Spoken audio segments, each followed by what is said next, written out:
ನಟ ದರ್ಶನ್ಗೆ ಇಂದಿಲ್ಲ ಶಸ್ತ್ರಚಿಕಿತ್ಸೆ.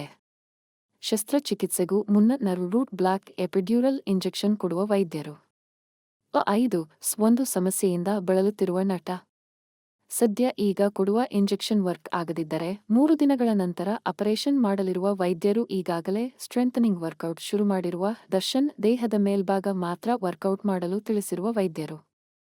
ಆಸ್ಪತ್ರೆಯಿಂದ ಹೊರಟ ನಟ ದರ್ಶನ್ ಸುಮಾರು ಅರ್ಧ ಗಂಟೆಗಳ ಕಾಲ ಆಸ್ಪತ್ರೆಯಲ್ಲಿ ಉಳಿದಿದ್ದ ನಟ. ಬೆನ್ನು ನೋವಿನ ಚಿಕಿತ್ಸೆಗೆ ಆಗಮಿಸಿದ್ದ ದರ್ಶನ್ ಅಜಯ್ ಹೆಗ್ಡೆ ಬಳಿ ಚಿಕಿತ್ಸೆ ಪಡೆಯುತ್ತಿರುವ ನಟ.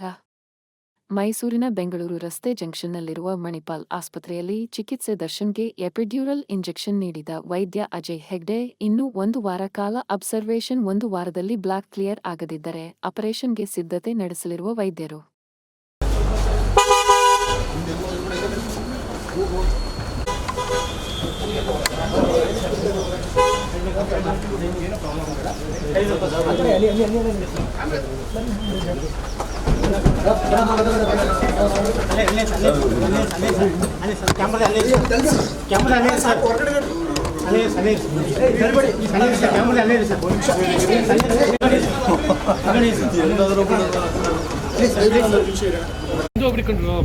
ಮುಂದೆ